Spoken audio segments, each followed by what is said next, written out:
Hello and welcome to recap series. আজকে হচ্ছে work power energy চ্যাপ্টারের ওয়ান শর্টের পার্ট 2। আগের দিন আমরা যতদূর অবধি দেখেছিলাম তারপর থেকে তারপরে যে টপিকগুলো আছে সেগুলো সম্পর্কে আমরা আজকে দেখব, দেখে এই চ্যাপ্টারটা শেষ করব।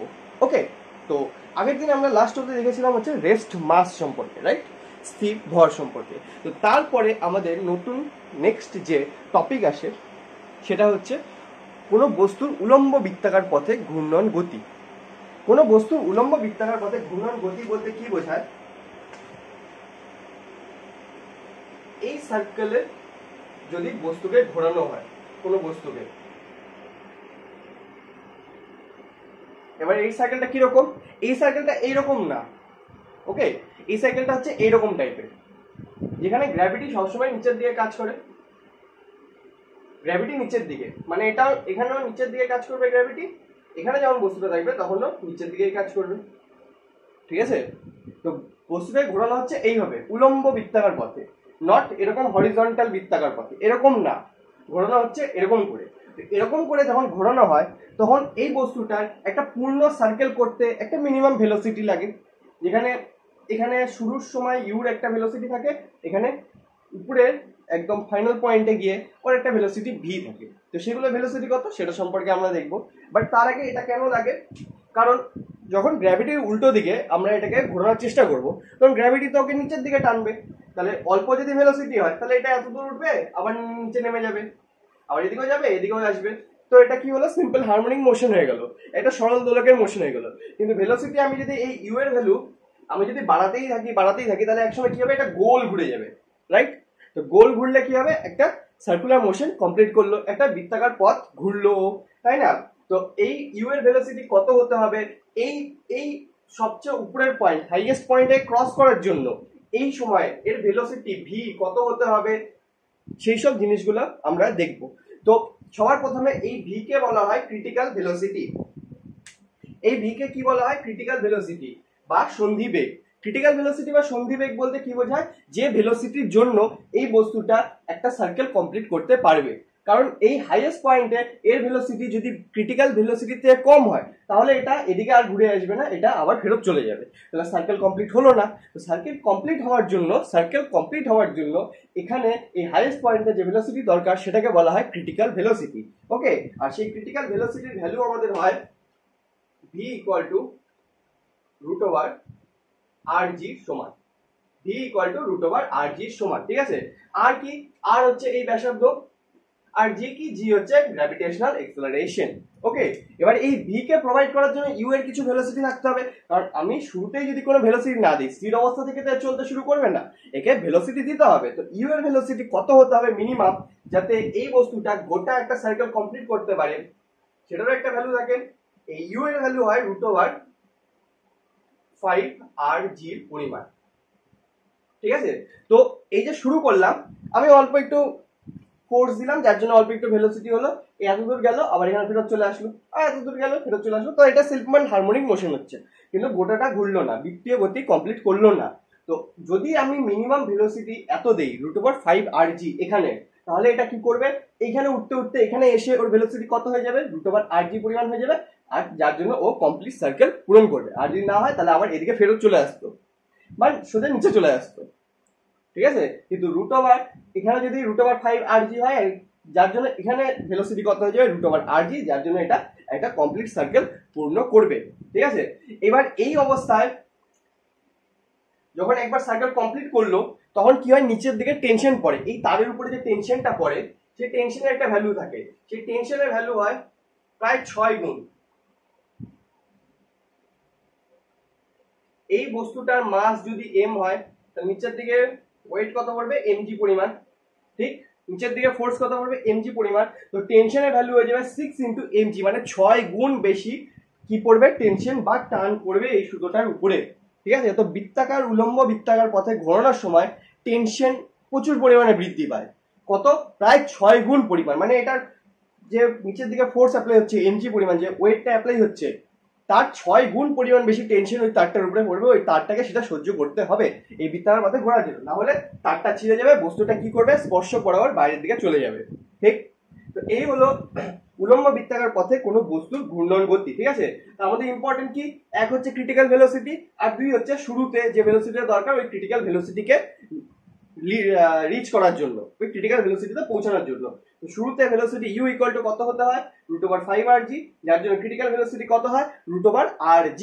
ঠিক আছে, আর টেনশন কত হয়, 6 × mg, মানে 6 গুণ বেশি পরিমাণ কি হবে আমাদের টেনশন পড়বে। ঠিক আছে, তো এটার পরে আমাদের আসে হচ্ছে নেক্সট টপিক, স্থিতিস্থাপক আর অস্থিতিস্থাপক সংঘর্ষ। সেটা কি জিনিস দেখা যাক।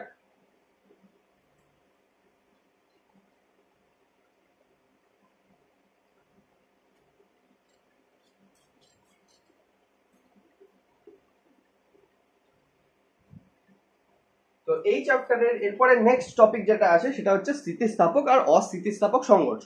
কাকে বলে, কি জিনিস হয়, কোনো বাইরের এক্সটার্নাল ফোর্স যদি না থাকে, ওই অবস্থায় যদি কোনো সিস্টেমের মধ্যে অভ্যন্তরীণ কিছু ক্রিয়ার জন্য, কার্যের জন্য কি হয়, তাদের সংঘর্ষ ঘটে, তাহলে ওই সিস্টেমের বস্তু সমষ্টি টোটাল যে ভরবেগ সেটা কনস্ট্যান্ট থাকে, তাহলে সেটাকে কি বলা হবে, স্থিতিস্থাপক সংঘর্ষ। মানে বললাম দুটো বস্তু আছে, দুটো বস্তু মিলে একটা সিস্টেম তৈরি করলো। ঠিক আছে, দুটো বস্তু আছে, দুটো বস্তু মিলে একটা সিস্টেম তৈরি করলো।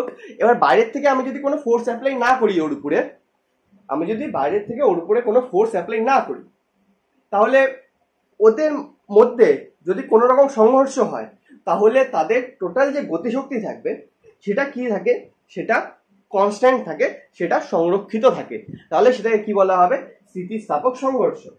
এবার যদি কি থাকে, কনস্ট্যান্ট না থাকে, যদি ওটা সংরক্ষিত না থাকে গতিশক্তি, তাহলে আমরা সেটাকে কি বলবো, অস্থিতিস্থাপক সংঘর্ষ। ঠিক আছে, যদি সংরক্ষিত থাকে গতিশক্তি তাহলে আমরা কি বলবো, স্থিতিস্থাপক সংঘর্ষ, যদি না থাকে তাহলে আমরা কি বলবো, অস্থিতিস্থাপক সংঘর্ষ। ঠিক আছে, তো ডেফিনেশন বইয়ের হিসেবে কি দেওয়া, বাহ্যিক বলের অনুপস্থিতিতে, মানে বাইরের বলের অনুপস্থিতিতে যে সংঘর্ষে বস্তু সমূহের মোট গতিশক্তি সংরক্ষিত থাকে তাকে স্থিতিস্থাপক সংঘর্ষ বলে, আর এটার উল্টো কি হবে, অস্থিতিস্থাপক সংঘর্ষ হবে। ঠিক আছে, তো এটা গেল ডেফিনেশন। এরপরে আমাদের যে টপিক আছে, মানে এই সাব টপিক বলা যেতে পারে, সেটা হচ্ছে একমাত্রিক স্থিতিস্থাপক সংঘর্ষ সম্পর্কে আমরা দেখব। ঠিক আছে, তো ফার্স্টে ডায়াগ্রাম ড্র করি একটা। একটা সিস্টেম তৈরি করতে হলে একটা বেশি বস্তুর দরকার, তো দুটো বস্তু নিলাম। এটা একটা যার মাস হচ্ছে m1 আর ভেলোসিটি ধরলাম u1, আর এটা আরেকটা বস্তু যার মাস হচ্ছে m2, ভেলোসিটি হচ্ছে u2। তো এই টোটালটা মিলে একটা কি তৈরি হলো, একটা সিস্টেম তৈরি হলো। এবার ধীরে ধীরে আগাচ্ছে দুটো, এবার u1 যদি বেশি হয় u2 এর থেকে, তাহলে একসময় কি হবে, কলিশন হবে, সংঘর্ষ হবে। তারপরে কি হলো, দুটো ভেলোসিটি চেঞ্জ হয়ে গেল, চেঞ্জ হয়ে কিরকম হয়ে গেল, ধরলাম m1 এর ভেলোসিটি হয়ে গেল v1, আর আচ্ছা m2 কে একটু বড় ড্র করি,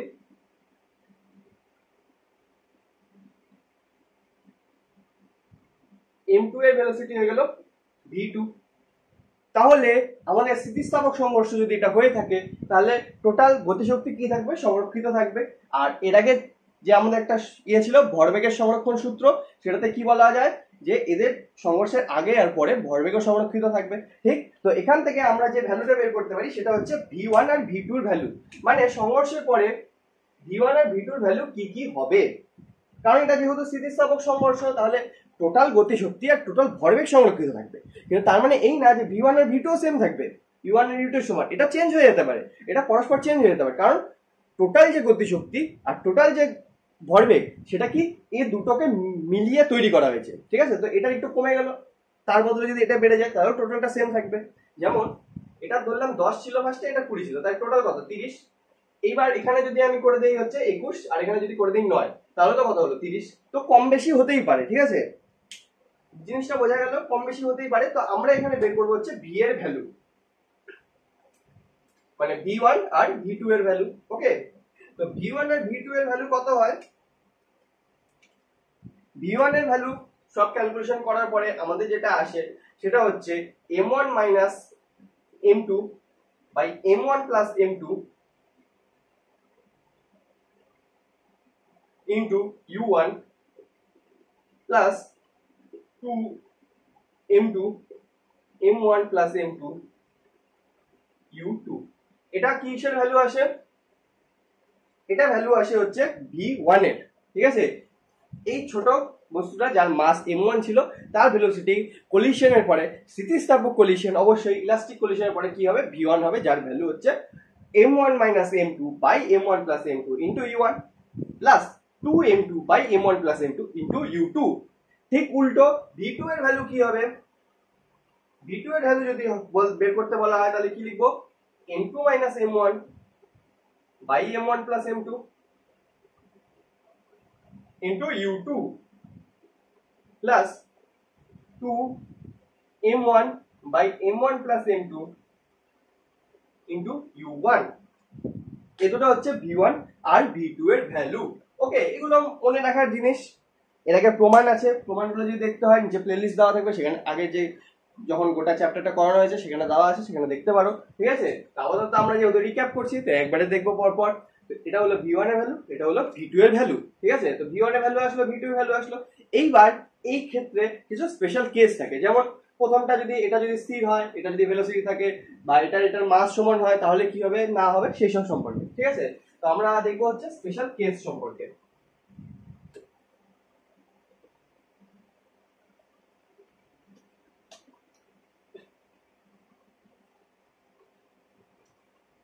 কেস নাম্বার 1 কি, যদি m1 আর m2 সমান হয়, যদি m1 আর m2 সমান হয় তাহলে কি হবে, v1 এর ভ্যালু হয়ে যাবে u2 এর সমান, v2 এর ভ্যালু হয়ে যাবে u1 এর সমান, ঠিক আছে।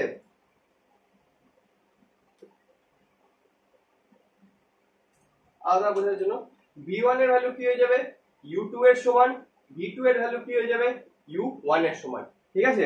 এটা হলো প্রথম কেস। m1 আর m2 দুটো যে বস্তু ছিল সে দুটোর মাস যদি সমান হয়ে যায় তাহলে v1 u2 এর সমান হয়ে যাবে, v2 u1 এর সমান হয়ে যাবে, ঠিক আছে, ইন্টারচেঞ্জ হয়ে যাবে ভেলোসিটি। তারপর 2 নাম্বার কেস কি,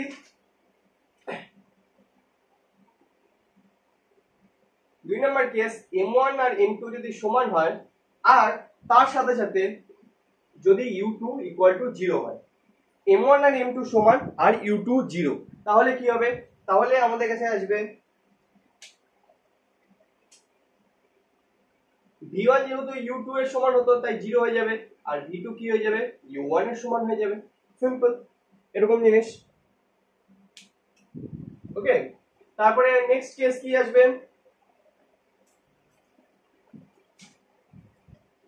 m1 আর m2 যদি সমান না হয় তখন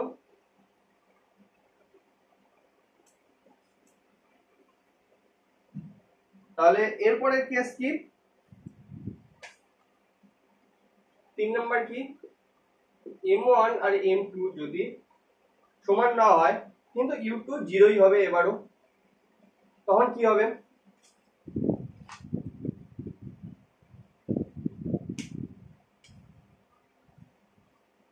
তখন v1 এর ভ্যালু হয়ে যাবে m1 minus m2 by m1 plus m2 u1, R v2 এর ভ্যালু হয়ে যাবে 2m1 by m1 plus m2 u1। যা হয় ফর্মুলাতে যা ছিল, যেখানে যেখানে u2 এর ভ্যালু ছিল সেটা 0 হয়ে যাবে, যেখানে যেখানে u1 থাকবে সেই ভ্যালুগুলো আসবে। তারপরে কেস কি হয়,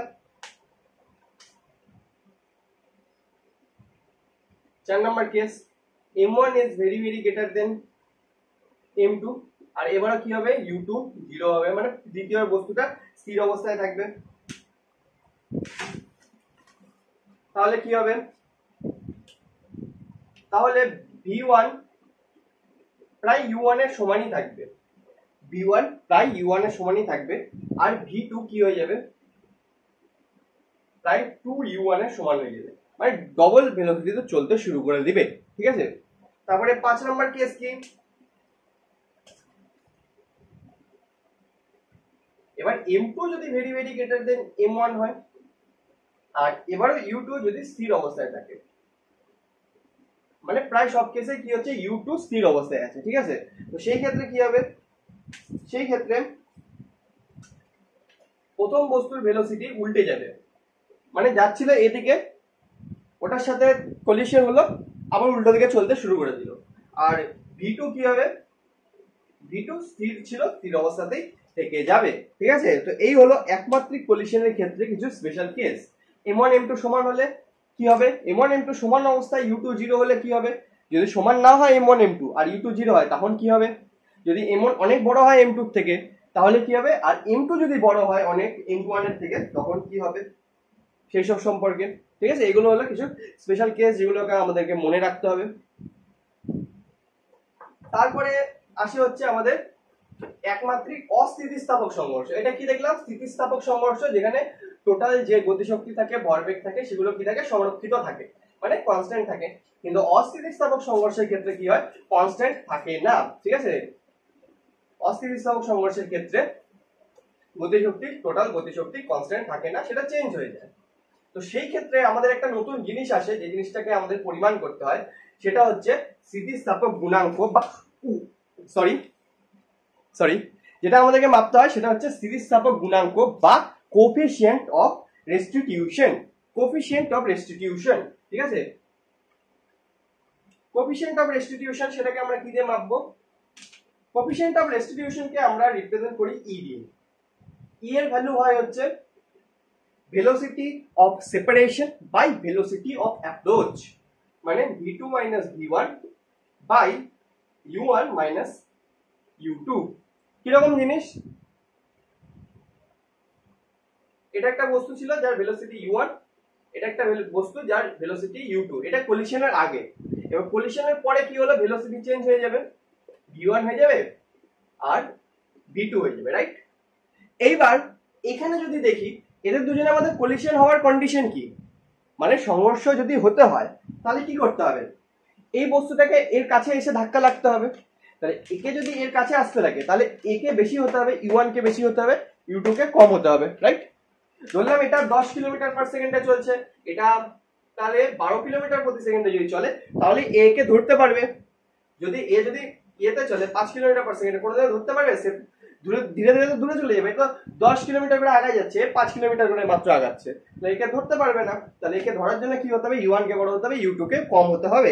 এবার u1 মাইনাস u2 যে ভেলোসিটিটা আসে, মানে দুটোর ভেলোসিটির যে ডিফারেন্স u1 মাইনাস u2, এইটাকে বলা হয় ভেলোসিটি অফ অ্যাপ্রোচ, মানে আগমনের বেগ, কত ভেলোসিটিতে অ্যাপ্রোচ করছে একটা বস্তু আরেকটা বস্তুকে। ঠিক আছে, ঠিক তেমন এখানে কলিশনের পরের ঘটনা এখানে দেখাচ্ছে। এবার কলিশনের পরেও যদি v2 বেশি হয় তাহলে আবার কলিশন হয়ে যাবে, কিন্তু আমাদের তো কলিশন একবারই হতে হবে, কারণ গোটা যে আমরা সিনারিওটা দেখছি সেখানে একটাই কলিশন হচ্ছে, যার বেসিসে আমরা সব ক্যালকুলেশন করছি। ঠিক আছে, তো v1 কে যদি বেশি হয়ে যায়, v1 যদি বেশি হয়ে যায় তাহলে আবার কলিশন হয়ে যাবে, ঠিক। কিন্তু কলিশন যদি না হয় তাহলে কি হতে হবে, v2 কে এবার কম হতে হবে, v1 কে এবার কম হতে হবে, v2 কে বেশি হতে হবে, তাহলে তো ধীরে ধীরে ধীরে ধীরে দূরে চলে যাবে। তো এবার এদের যে ডিফারেন্সটা থাকে, মানে v2 মাইনাস v1, সেটাকে বলা হয় ভেলোসিটি অফ সেপারেশন বা অপসরণের বেগ, মানে ধীরে ধীরে ধীরে ধীরে কত ভেলোসিটিতে ওরা দূরে চলে যাচ্ছে একে অপরে। ঠিক আছে, তো বোঝা গেল ভেলোসিটি অফ সেপারেশন আর ভেলোসিটি অফ অ্যাপ্রোচ কি জিনিস। তো সে দুটোর যে অনুপাত বেরায়, সে দুটোর অনুপাতকে বলা হয় কোফিশিয়েন্ট অফ রেস্টিটিউশন বা স্থিতিস্থাপক গুণাঙ্ক। ওকে, স্থিতিস্থাপক গুণাঙ্ক। এবার এটা যদি কি হয়, স্থিতিস্থাপক সংঘর্ষ হয়, এটা যদি স্থিতিস্থাপক সংঘর্ষ হয় তাহলে আমাদের এটার ভ্যালু বেড়ে হচ্ছে 1, কারণ ভেলোসিটি অফ সেপারেশন আর ভেলোসিটি অফ অ্যাপ্রোচের ভ্যালু সেম থাকে। ঠিক আছে, তো সেখানে কি হয়ে যাবে, কোফিশিয়েন্ট অফ রেস্টিটিউশন মানে স্থিতিস্থাপক গুণাঙ্ক, সেটার ভ্যালু চলে আসে 1। যদি পুরোপুরি আনইলাস্টিক হয়, ঠিক আছে, মানে অস্থিতিস্থাপক হয়, তাহলে আমাদের সেটার ভ্যালু আসে হচ্ছে 0। আর যদি আংশিকভাবে অস্থিতিস্থাপক হয়, মানে কিছুটা স্থিতিস্থাপক কিছুটা না আংশিকভাবে, তাহলে ই এর ভ্যালু ভ্যারি করে হচ্ছে 0 থেকে 1 এর মধ্যে, 0 থেকে 1 এর মধ্যে। আর বাস্তবে যত ধরনের কলিশন হয়, সব হয় হচ্ছে এই রেঞ্জের মধ্যে 0 থেকে 1, কারণ বাস্তবে থিওরিটিক্যাল কন্ডিশন পাওয়া সম্ভব না, তাই না, থিওরিটিক্যাল সিনারিও পাওয়া সম্ভব না। তো সেই ক্ষেত্রে না আমরা পূর্ণ স্থিতিস্থাপক সংঘর্ষ করতে পারবো যেখানে ই ইকুয়াল টু 1 হবে, না পূর্ণ অস্থিতিস্থাপক সংঘর্ষ করতে পারবো যেখানে ই ইকুয়াল টু 0 হবে। তো বাস্তবে জেনারেলি নর্মালি কিছু ব্যতিক্রম বাদ দিয়ে যদি বলি, তাহলে ন্যাচারালি কি হয়, ই এর ভ্যালু 0 থেকে 1 এর মধ্যে ভ্যারি করে সব সংঘর্ষের ক্ষেত্রে, প্রকৃতিতে যত কলিশন হয় সবকিছুর ক্ষেত্রে। ঠিক আছে, তো এই হলো অস্থিতিস্থাপক সংঘর্ষের ক্ষেত্রে আমরা যেটা বের করি সেটা হচ্ছে কোএফিসিয়েন্ট অফ রেস্টিটিউশনের ভ্যালু বা স্থিতিস্থাপক গুণাঙ্কের ভ্যালু। ওকে, সেটা কি হয় v2 - v1 by u1 - u2। ওকে, নাও এরপরে আমাদের এই চ্যাপ্টারের লাস্ট টপিক আসে, সেটা হচ্ছে এই অস্থিতিস্থাপক সংঘর্ষকে বেস করে একটা টপিক, সেটার নাম হচ্ছে পতনশীল কোনো বস্তুর ক্ষেত্রে আমাদেরকে কি বের করতে হয়, কত ডিস্টেন্স ট্রাভেল করলো, কত টাইম লাগলো, কত হাইট উঠলো, সেই সব সম্পর্কে। তো টপিকটার অফিসিয়াল নাম কি? টপিকটার অফিসিয়াল যে নাম, যেটা মানে বইয়ে দেওয়া আছে, সেটা হচ্ছে স্থির অনুভূমিক তলের সঙ্গে পতনশীল বস্তুর সংঘর্ষ। ঠিক আছে, সেই ক্ষেত্রে হাইট কতটা উঠবে, কত ডিস্টেন্স টোটাল ট্রাভেল করবে, তারপরে টাইম কত হবে, সেই সব সম্পর্কে দেওয়া আছে। তো সেই সব ফর্মুলাগুলো সম্পর্কে আমরা দেখবো, বাট তার আগে ডায়াগ্রাম কেমন হবে? বললাম এটা হচ্ছে সারফেস। এবার এই সারফেসের উপরে এখানে একটা বল আছে, ঠিক আছে, কত হাইটে? ধরলাম স্মল h হাইটে আছে। এবার এই বলটাকে যদি আমি এখান থেকে ছেড়ে দিই, তাহলে ওটা নিচে যাবে, রাইট? নিচে আসবে, এসে এখানে কলিশন হবে। এবার যেহেতু এটা স্থিতিস্থাপক কলিশন হওয়া সম্ভব না, কারণ বাস্তবে স্থিতিস্থাপক সংঘর্ষ হয় না, আংশিকভাবে হবে। তো ধরলাম নিচে নামার সময় এর ভেলোসিটি কত ছিল? v। তাহলে আবার উপরে উঠবে, রাইট? কলিশনের পরে আবার উপরে উঠবে, কারণ সেপারেশন হবে। ফার্স্টে অ্যাপ্রোচ হচ্ছিল, পরে সেপারেশন হবে। তো সেই ক্ষেত্রে ভেলোসিটি ev পরিমাণ হয়ে যাবে। কোএফিসিয়েন্ট অফ রেস্টিটিউশনকে আমাদেরকে রাখতে হবে তো এবার হিসাবে, কারণ এটা তো কি পূর্ণ স্থিতিস্থাপক সংঘর্ষ না, এটা কি আংশিক অস্থিতিস্থাপক সংঘর্ষ। তো কোএফিসিয়েন্ট অফ রেস্টিটিউশন থাকবে যার ভ্যালু 0 থেকে 1 এর মধ্যে ভ্যারি করে আমাদের, রাইট? তা v এর ভ্যালু, e এর ভ্যালু যদি 0 থেকে 1 এর মধ্যে ভ্যারি করে, তাহলে 1 এর থেকে কম, তাহলে v এর ভ্যালু কি হবে? একটু কমে যাবে, রাইট? তো এই ক্ষেত্রে বলটা পুরোপুরি এই অবস্থায় পৌঁছাবে না, রাইট? বলটা পুরোপুরি ওই আগের অবস্থানে পৌঁছাবে না, কিছুটা নিচে অবধি থাকবে। তো ধরলাম কত দূর অবধি উঠলো? h হাইট অবধি, ঠিক আছে? কত দূর অবধি উঠলো? h হাইট অবধি। তো এই h হাইটের যে ভ্যালু, সেটা বের করার আমাদের ফর্মুলা থাকে। সেই ফর্মুলা হচ্ছে h equal to e square by h। Capital H is equal to e square into small h, ঠিক আছে? এটা একটা ফর্মুলা। এইবার এত দূর অবধি উঠলো, আবার নিচে নামবে, আবার উপরে উঠবে, তখন ভেলোসিটি আরো কমবে, তখন বস্তুটা অত দূর না উঠে আরো নিচ অবধি যাবে, আরো কম উঠবে উপরে, এরকম করতে করতে করতে করতে একসময় স্থির হয়ে যাবে, রাইট? তো এবার এই করার জন্য টোটাল যে ডিস্টেন্স ট্রাভেল করলো, কি প্রথমে এখান থেকে এত দূর আসলো h, তারপর এখান থেকে এত দূর উঠলো ক্যাপিটাল H, আবার নিচে নামলো ক্যাপিটাল H, আবার এত দূর উঠলো ধরলাম h ড্যাশ, আবার নিচে নামলো h ড্যাশ, আবার এত দূর অবধি উঠলো small h dash double dash, নিচে নামলো h ডবল ড্যাশ, আবার এত দূর উঠলো, এত দূর নামলো, এরকম করতে করতে টোটাল যে ডিস্টেন্স ট্রাভেল করলো, মানে টোটাল ডিস্টেন্স এরকম হবে h plus h plus h plus h dash ধরে নিলাম প্লাস h ড্যাশ ধরে নিলাম, এরকম করতে করতে টোটাল যে ডিস্টেন্স ট্রাভেল করবে সেইটার ভ্যালু আমরা বের করতে পারি। সেটার ফর্মুলা আমাদের কি হয়? সেটার ফর্মুলা আমাদের হয় d ইজ ইকুয়াল টু, মানে টোটাল যে ডিস্টেন্স ট্রাভেল করলো বলটা স্থির হওয়ার আগে, সেই ডিস্টেন্সটা হবে h into 1 plus e square by 1 minus e square, ঠিক আছে? তো একটা সূত্র বা ফর্মুলা আসলো h equal to e square h, আরেকটা ফর্মুলা কি আসলো d equal to h into 1 plus e square by 1 minus e square. তারপর আরেকটা, এই যে ডিসটেন্স ট্রাভেল করলো, এবার এটা একটা টাইম লাগবে, তাই না? এখান থেকে ছাড়লাম, কিছু টাইমে আসলো, আবার উঠলো নামলো, এর স্থির হতে একটা টাইম লাগবে। যে টোটাল টাইমটা লাগে সেটারও আমাদের একটা ফর্মুলা থাকে। সেই ফর্মুলাটা কত হয়? Root over 2h by g into 1 plus e by 1 minus e সমান টোটাল যে টাইম লাগে এই বস্তুটার এখান থেকে ছাড়ার পরে, মানে মোশন শুরু হওয়ার পরে একদম স্থির অবস্থায় পৌঁছতে যে ওর টাইম লাগে, সেটা হচ্ছে t equal to root over 2h by g into 1 plus e by 1 minus e। তো এগুলো কিছু সূত্র আছে, ফর্মুলা আছে, যেগুলোকে আমাদের পড়তে হবে, মনে রাখতে হবে, মুখস্থ করতে হবে, নিউমেরিক্স এর কাজে লাগবে, অঙ্কতে কাজে লাগবে। ওকে, তো আশা করি জিনিসগুলো বোঝা গেল।